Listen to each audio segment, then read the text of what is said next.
So today we are going to discuss the skeletal muscle relaxants.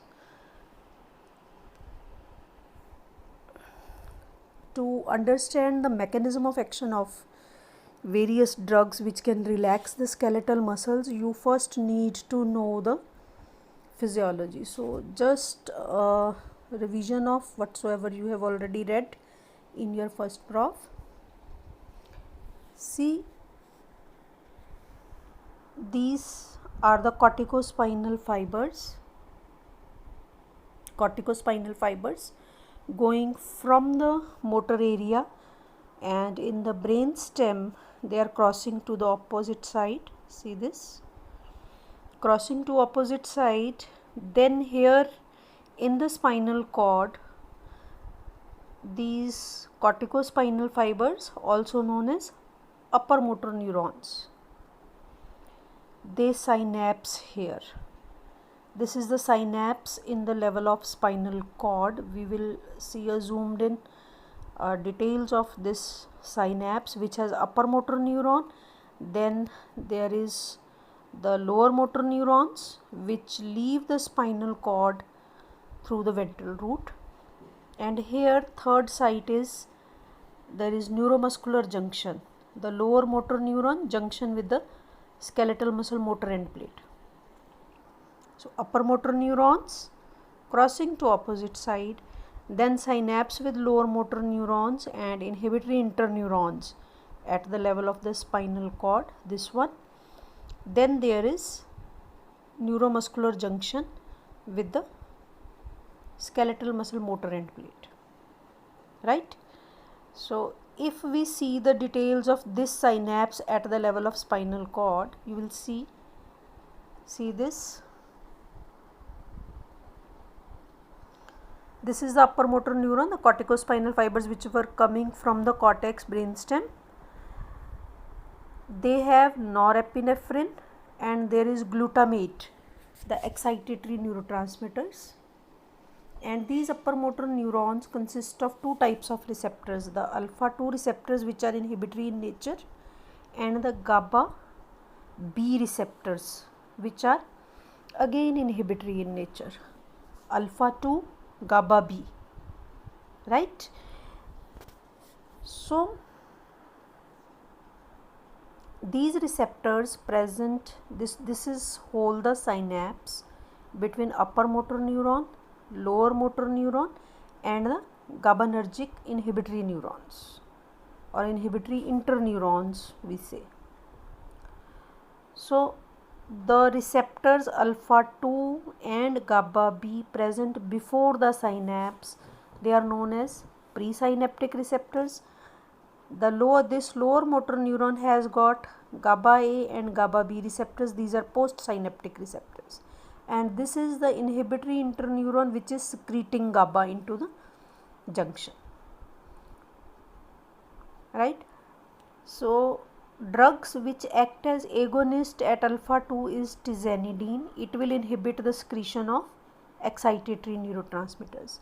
Similarly, baclofen is a drug which acts on these presynaptic GABA B receptors and interferes with the secretion of these excitatory neurotransmitters.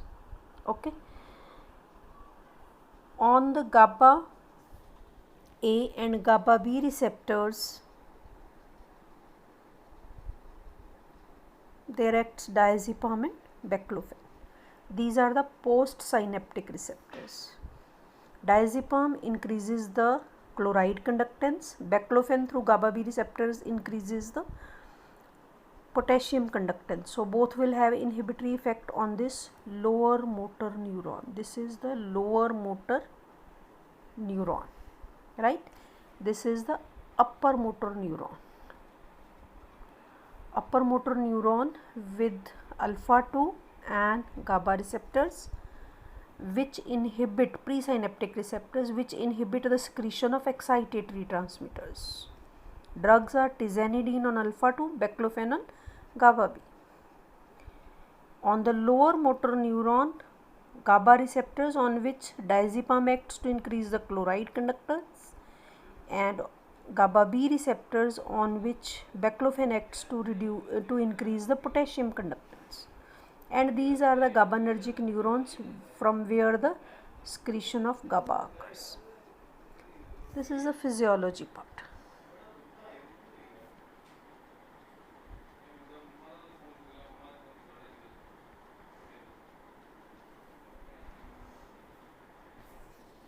Okay, then we will see this portion, the neuromuscular junction. This is the lower motor neuron which left through the ventral root of spinal cord, and there is a synapse with the motor end plate of the skeletal muscle. Now we will see the details of this neuromuscular junction. Now this diagram you have already seen with your ANS. The lower motor neuron or the somatic motor nerve is a cholinergic nerve. This is the cholinergic nerve in which acetylcholine, this is the synthesis of acetylcholine from acetyl and coenzyme A. Enzyme is cholineacetyl transferase.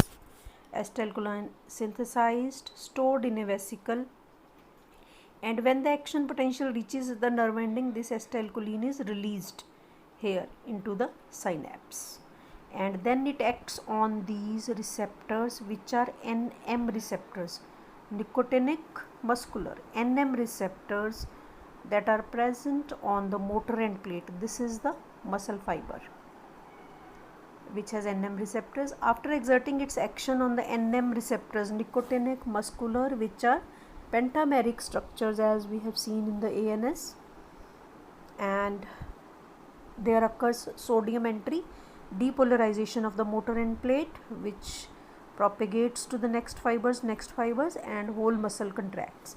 After exerting its action, this acetylcholine is metabolized by the enzyme shown here as cholinacetylase. Okay, so is the diagram clear now? From motor nerve, upper motor motor cortex, upper motor neurons coming in the midbrain, crossing to the other side, and at the level of midbrain, the drugs which act are mephenecin congeners. Mephenecin congeners act at the level of brain stem on the upper motor neurons, and they inhibit the polysynaptic reflexes. Here at the level of this synapse, we have seen tizanidine, we have seen diazepam and other benzodiazepines, and we have seen baclofen acting at this site.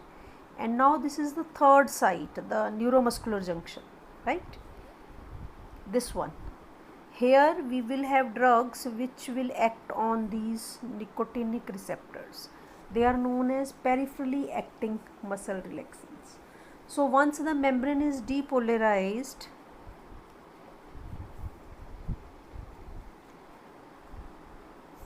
there occurs contraction of the muscle. Now this is the structure of sarcomere, which is the functional unit of the skeletal muscles. Here skeletal muscles have characteristic striations, dark and light bands.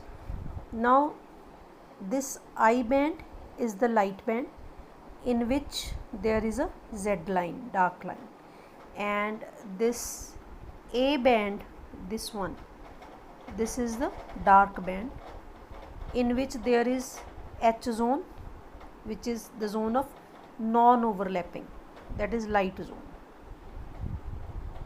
I band, light band, and A band is dark band. Now this consists of thick fibers, myosin, and thin fibers, actin, troponin, tropomyosin complex.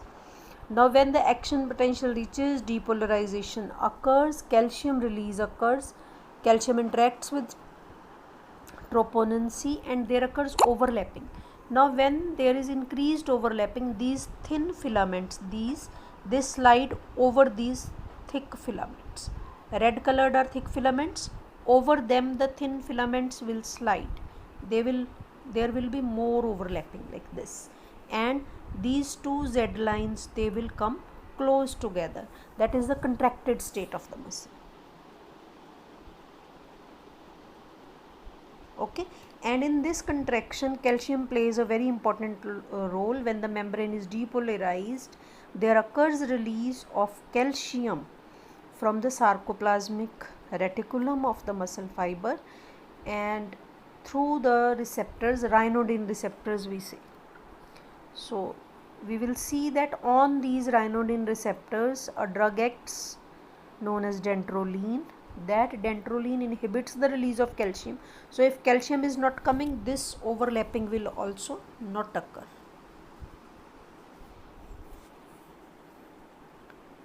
So we will have direct acting muscle relaxant which will act on the skeletal muscle.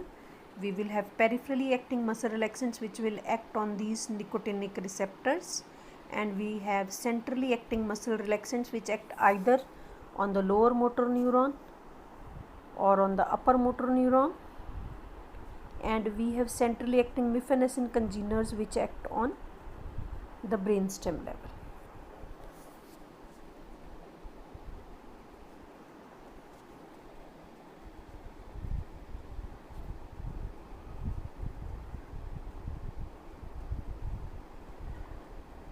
So just a summary, the excitation, contraction, coupling of the skeletal muscle comprises series of events: generation of action potential and spread of action potential. Detection of membrane potential changes by the L-type calcium channels interacts with ryanodine receptors present on sarcoplasmic reticulum, causing release of activator calcium, and there occur formation of cross bridges, actin myosin interaction, and the two Z lines come close together. So based on this physiology we move on to the how and where the process can be interfered with, resulting in relaxation of the skeletal muscles. So we classify skeletal muscles depending upon their site of action, whether they act in the central nervous system, whether they act on the neuromuscular junction, or whether they act directly on the muscle. So we have three groups: centrally acting, peripherally acting, and directly acting.